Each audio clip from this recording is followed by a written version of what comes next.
So now let's see how to work with the freelancers. So you hired freelancers per hourly base, and what are the best practices to work with them? So one thing you have to remember is, which you know, that they cannot read your mind. But the thing which you don't know is they cannot read your messages also. Sometimes or most of the time. So you have to be very specific in what you're asking for.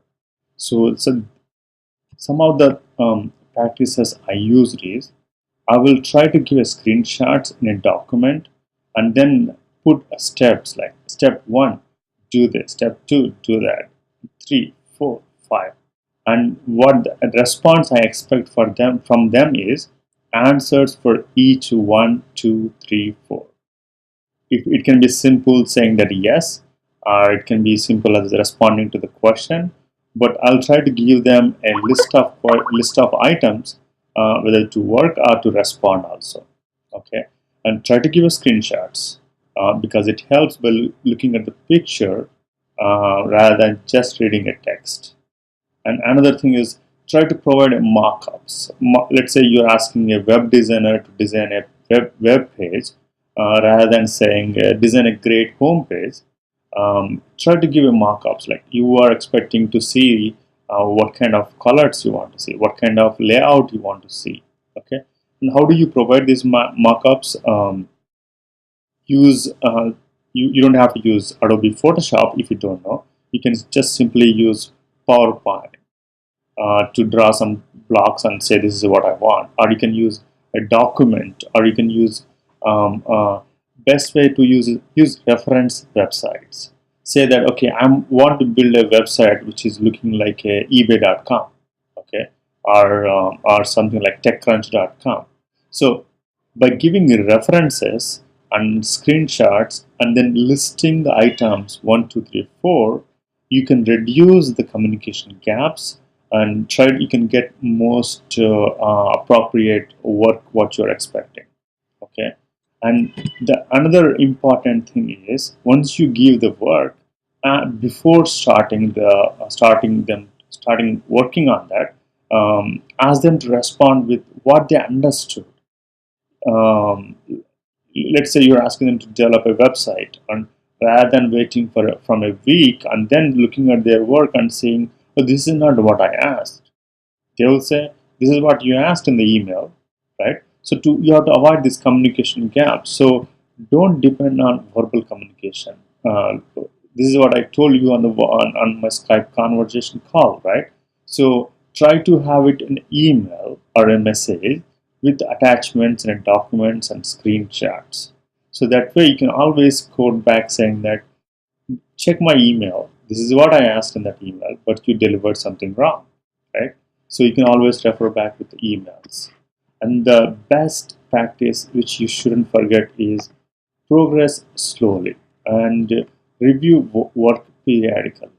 Okay, so if you are hired this contractor for hourly base, ask them, give them only 1 hour work first, and then see their responses, and then decide and approve to work more than 1 hour. Okay, and also don't just let them work for 2 weeks and then come back and review the work. Try to have a review periodically. Okay, so I'll give an example here. Okay, I hired someone to research to give me the list of training institutes, and I said, okay, give me the details like number one, the name, phone number, email address, and what category they are supposed to be the expert in the training field, right? So this guy took 20 hours, of which I allocated for a week, and then sent me some list in a notepad, say with random details, which didn't make any sense to me. It made sense to him because he was trying to just gather the details and do copy paste from the websites. And he gave me a big text file. I was expecting maybe an Excel file with proper columns. But did I ask him to give me an Excel file? No, I did not. That's my mistake. So because They just go based on what they understood.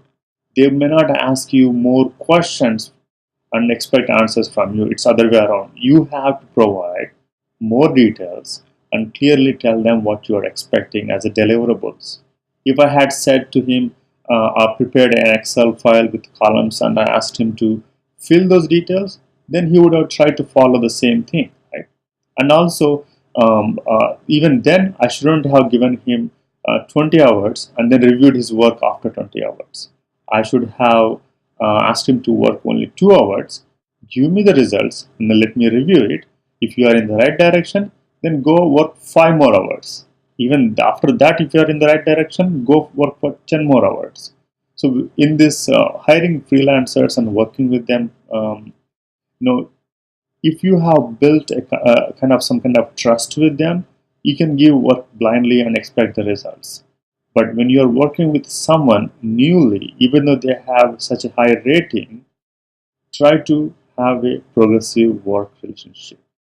Give him a small job, review it, and then go for a bigger work.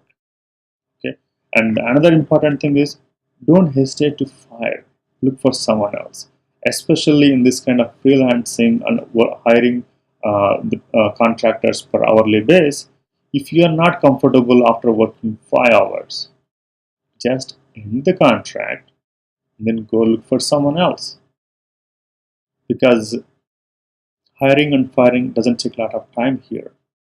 But if you realize and think of it as a marriage and you try to struggle and try to educate the person and try to adjust, who's going to lose? You will be the person who will be losing your time and money. So might as well learn fast and close the contract and look for someone else. Maybe this time look for someone else with the higher amount and ask more questions before hiring. So the cost of trying is not much here when you hire a contractor per hourly basis.